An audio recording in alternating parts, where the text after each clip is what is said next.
Voilà, j'espère que vous allez bien. En tout cas, tout va bien avec le Seigneur. Amen. Voilà, et donc nous avons chanté à lui la gloire, à lui le royaume. Oui, c'est un roi. Et j'avais à cœur ce matin de partager avec vous, donc c'est une parabole que nous connaissons bien, dans Matthieu au chapitre 22, la parabole du festin des noces. Alors le temps que ça s'affiche.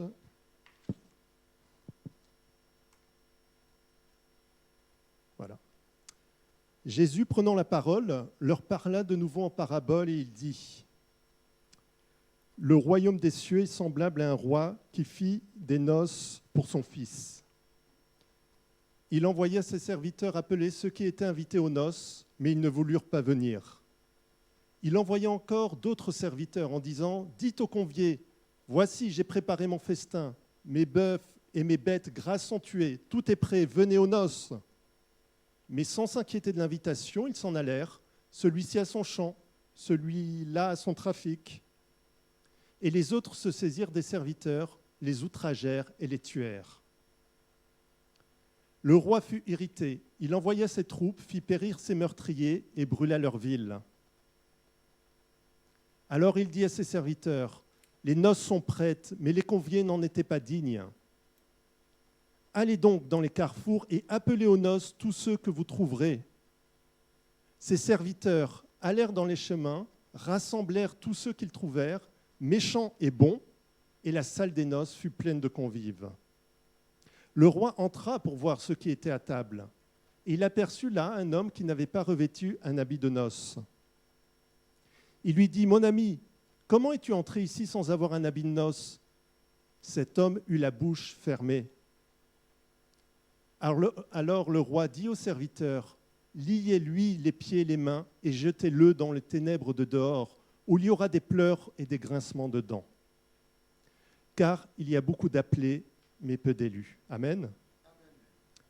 Voici, c'est un enseignement que l'on connaît bien. C'est une parabole, c'est-à-dire un court récit symbolique que le Seigneur utilise pour apprendre à son peuple les vérités divines. Ce texte a interpellé le peuple il y a 2000 ans, il nous interpelle aujourd'hui. Il nous parle d'un royaume, il nous parle de festin de noces, il nous parle d'invités ingrats qui refusent de venir et d'invités surprises. Mais le Seigneur a également nous dit à la fin, il y a beaucoup d'appelés, mais peu d'élus. Donc ce texte doit nous interpeller également, nous qui sommes son peuple. Alors rapidement, quel est le contexte ? Nous sommes déjà au chapitre 22 de Matthieu, c'est-à-dire vers la fin. Il va bientôt être livré pour être jugé et condamné, et il est pressé de toutes parts par les pharisiens et les autorités religieuses. Il est dit un peu avant que Jésus se rendit dans le temple et pendant qu'il enseignait, les principaux sacrificateurs et les anciens du peuple, c'est-à-dire les autorités religieuses, vinrent lui dire à Jésus, donc, par quelle autorité fais-tu ces choses et qui t'a donné cette autorité ? Et Jésus, comme très souvent, renverse leur raisonnement et en profite pour présenter les vérités divines. Qu'est-ce que le royaume de Dieu ? Jésus, dans un premier temps, nous parle du royaume de Dieu. Il dit « Le royaume des cieux est semblable à un roi ». Alors, Matthieu utilise le terme de royaume des cieux. Dans d'autres évangiles, nous lisons le royaume des dieux. Donc, royaume des cieux, c'est une expression plutôt juive qu'utilise Matthieu, parce que les Juifs, par tradition, ne voulaient pas utiliser en vain le nom de Dieu. Donc, ils utilisaient plutôt le terme de royaume des cieux, mais on retrouve la même expression, royaume des cieux, royaume de Dieu. Au début de l'évangile de Matthieu, il nous est dit, Jésus commença à prêcher au début de son ministère terrestre et à dire « Repentez-vous car le royaume des cieux est proche ». C'est le cœur du message de Jésus. La repentance pour appeler les pécheurs à accepter le sacrifice, à être sauvés, et le royaume des cieux. C'est un royaume différent de tout ce que les hommes ont connu. Les Juifs attendaient un royaume, oui, ils attendaient le royaume de David qui allait supplanter l'emprise des Romains à l'époque. Mais de même les apôtres, beaucoup de gens attendaient un royaume, mais c'était un royaume fait de main d'homme, avec un roi terrestre, une cour, une armée, des territoires et des batailles à remporter.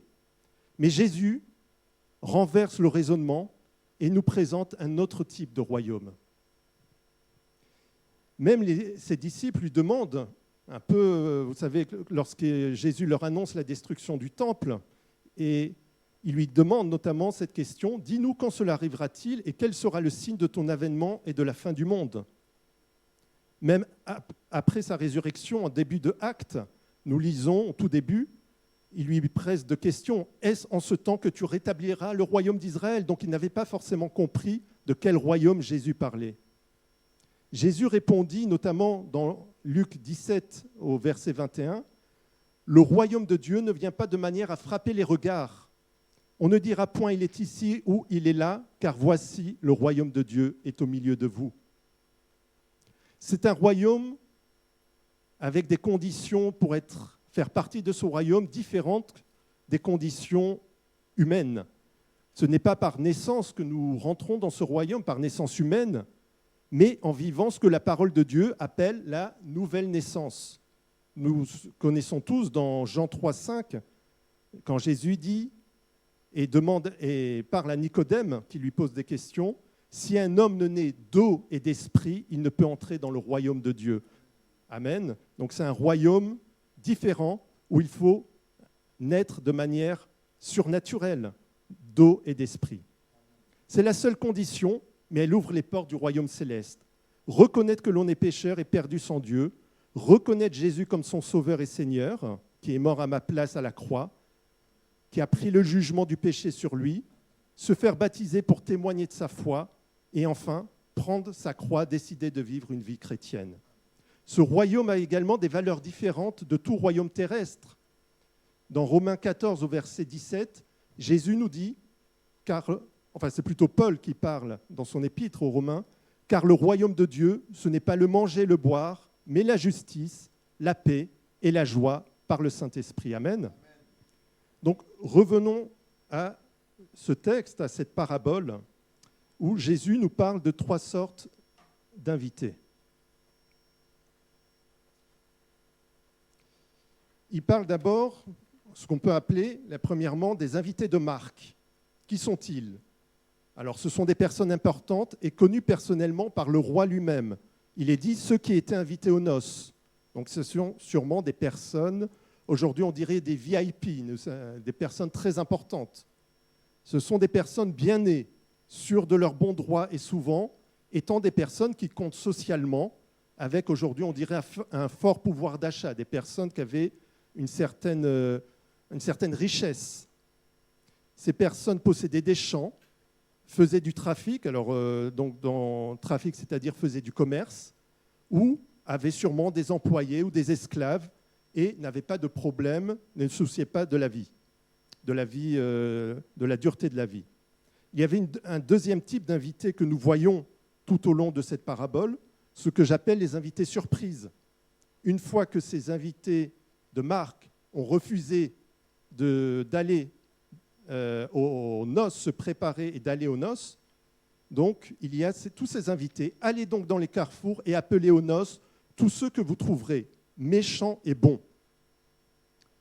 Notamment dans Luc nous parle également, dans un moment il complète, on va dire, Luc nous parle au chapitre 14, Luc reprend cette parabole en y mettant, on va dire, des compléments, et il précise que toutes ces invités surprises, il les liste, il y a les pauvres, les estropiés, les aveugles, les boiteux, et même ceux qui sont dans les chemins et le long des haies.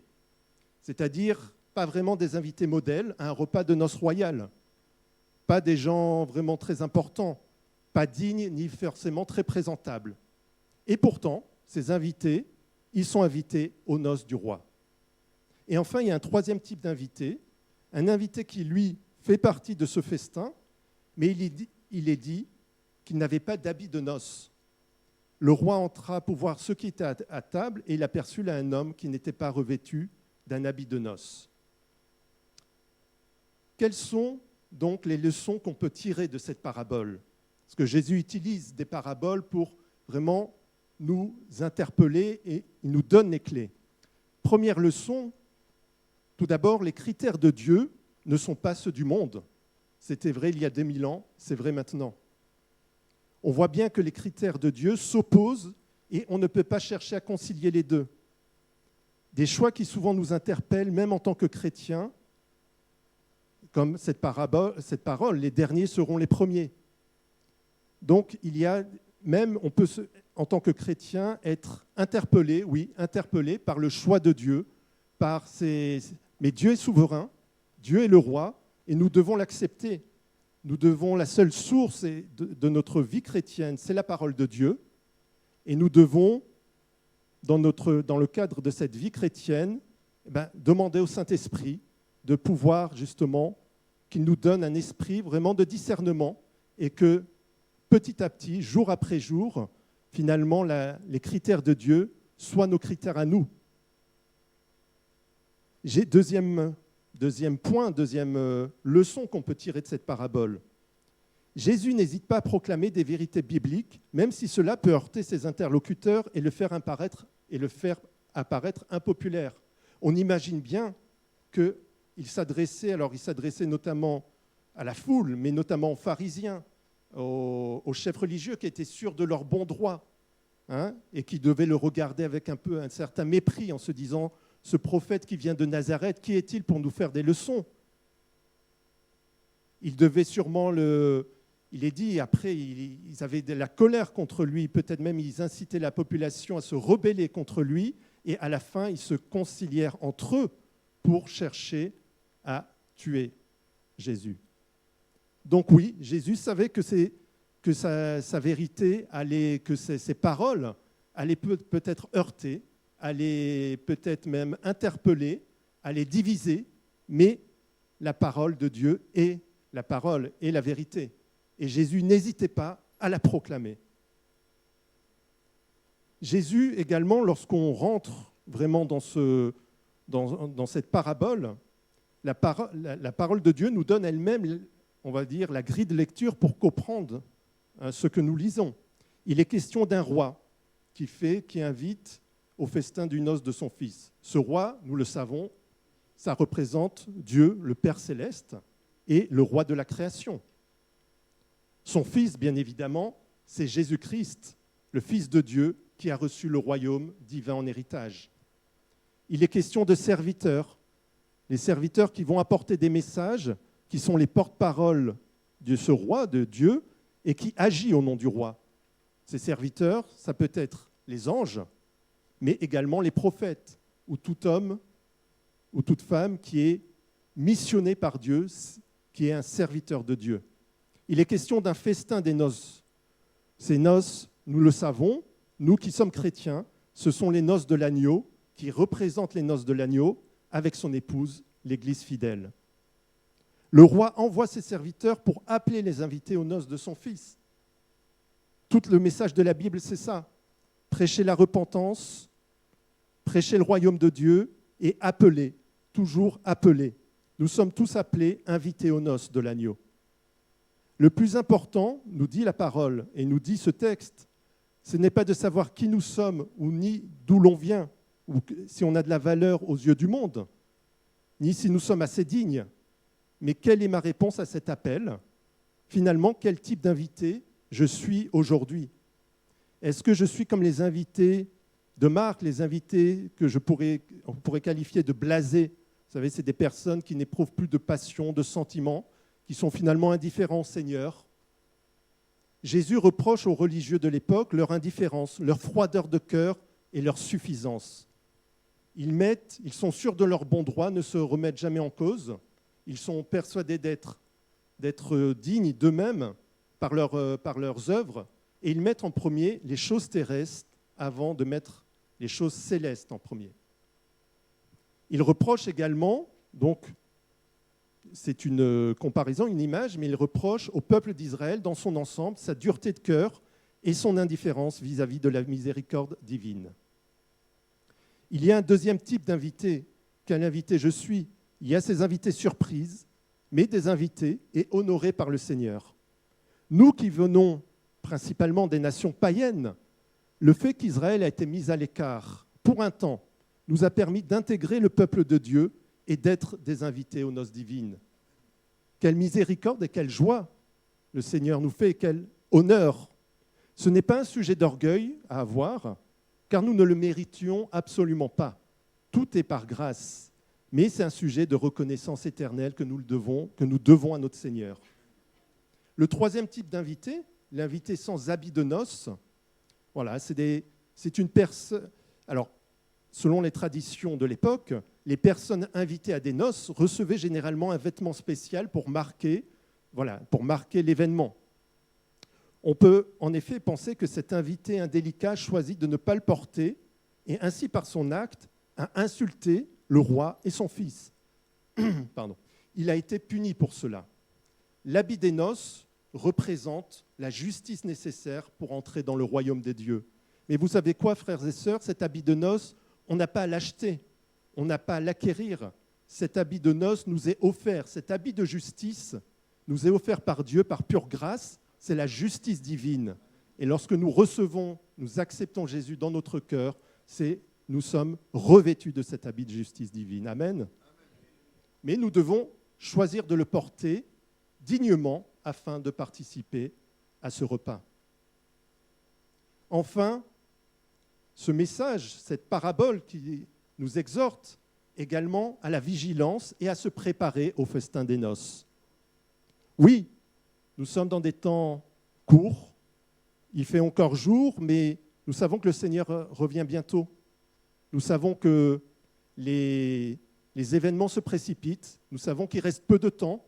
Alors, frères et sœurs, à nous vraiment de nous préparer et à nous vraiment de mettre à jour avec le Seigneur en toute simplicité et en toute honnêteté avec notre Seigneur, de mettre à jour tout ce qui ne va pas encore, tout esprit peut-être d'orgueil, de colère que j'ai contre un frère, une sœur, peut-être contre le pasteur ou contre l'Église ou contre de la famille, tout ce qui n'honore pas le Seigneur. On peut se dire « Oh, le Seigneur est bon et comprendra, j'ai toujours cette colère et je ne pardonne pas. » Mais sa parole est vraie.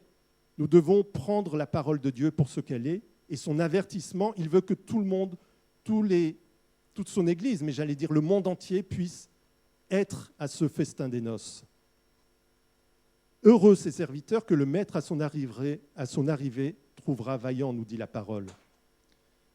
Également un message de Jésus dans la parabole des 10 vierges que nous connaissons bien dans Matthieu 25. Veillez donc puisque vous ne savez ni le jour ni l'heure. Le Seigneur ne veut pas nous effrayer, il ne veut pas qu'on ait un sentiment de culpabilité. Il nous enlève cette culpabilité. Mais le Seigneur nous exhorte à la vigilance. Il nous dit encore, prépare-toi, mon fils, ma fille, ce matin encore, j'ai à te parler. Voilà, le Seigneur est bon et le Seigneur veut vraiment nous préparer. En conclusion, Jésus a prêché cette parabole sur le royaume de Dieu et les noces de l'agneau. Il appelle toute personne sur terre à être invitée à ces noces, non pas uniquement l'Église, bien sûr les chrétiens, les frères et sœurs, mais tout le monde, même ceux qui ne connaissent pas encore le Seigneur. Les cartons d'invitation sont envoyés. Il offre à tous l'habit royal de justice pour paraître juste et digne à son retour. La parole nous interpelle encore ce matin, frères et sœurs. Quel type d'invité suis-je ? Qu'est-ce que je mets en premier dans ma vie ? Le Seigneur ne te juge pas, ne me juge pas, mais il interpelle et il nous demande simplement d'avoir un moment d'intimité avec lui. Où en es-tu, mon frère, ma sœur ? Si tu es chrétien né de nouveau, réalises-tu le privilège d'être un sujet du roi des rois et dans ta vie, reflètes-tu cette citoyenneté céleste ? Si tu as des doutes sur ton salut, si tu n'as pas encore franchi le pas avec le Seigneur, il n'est pas trop tard, mais le Seigneur t'appelle. Demande au Seigneur de te guider par son esprit. Va voir le pasteur, les anciens, discute avec des frères et sœurs. Et je voudrais, pour terminer, partager avec vous cette merveilleuse parole parole qui est sûre dans Apocalypse au chapitre 19, ou au verset 7 et 8, où nous nous réjouirons lorsque le Seigneur reviendra, car ses noces sont là. Et la parole nous dit, réjouissons-nous, soyons dans l'allégresse et donnons-lui gloire, car les noces de l'agneau sont venues, son épouse s'est préparée, et il lui a été donné de se revêtir d'un fin lin éclatant, pur, car le fin lin, ce sont les œuvres justes des saints. Amen. Préparons-nous au festin des noces de l'agneau, frères et sœurs. Père Céleste, merci Seigneur de nous interpeller encore ce matin. Tu es un Dieu bon, Seigneur. Tu es le roi des rois. Tu es un roi majestueux, Seigneur. Et tu prépares, Seigneur. Oui, Seigneur, tu as donné ton Fils, Seigneur, pour que nous puissions revêtir cet habit de justice, Seigneur. Et encore une fois, Seigneur, tu es là, Seigneur, et nous qui ne méritions rien, Seigneur, tu as tout payé par grâce, Seigneur, et tu prépares, tu es à la porte, Seigneur, et tu reviens bientôt, Seigneur. Seigneur, tu nous as préparé pour chacun une place dans ce festin des noces, Seigneur, et nous sommes là, Seigneur, tout en chacun, Seigneur.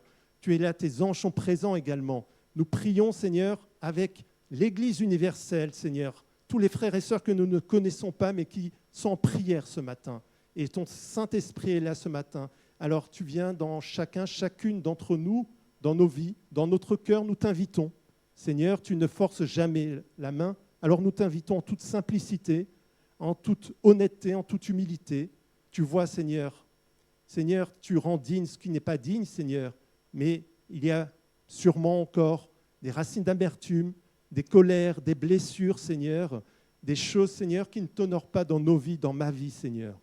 Alors, Seigneur, tu mets en lumière, Seigneur, et avec tu es un Dieu plein d'amour, Seigneur. Tu nous permets vraiment de ressortir, Seigneur, et vraiment de continuer, de mettre en lumière et de guérir, Seigneur. Tu guéris les blessures, Seigneur. Nous avançons, nous voulons avancer avec toi, Seigneur. Car, Seigneur, tout s'en va dans le monde. Il n'y a pas rien n'est définitif. Seule ta parole ne passera pas, Seigneur. Et nous proclamons vraiment ta majesté, à toi la victoire, à toi le royaume, Seigneur. Et Seigneur, nous proclamons dans nos vies, Seigneur, nous voulons être de ce royaume, Seigneur. Tu nous as déjà tout offert, Seigneur. Alors à toi seule la gloire, roi des rois, Seigneur des seigneurs, et nous élevons ton nom, Seigneur. Amen. Soyez bénis.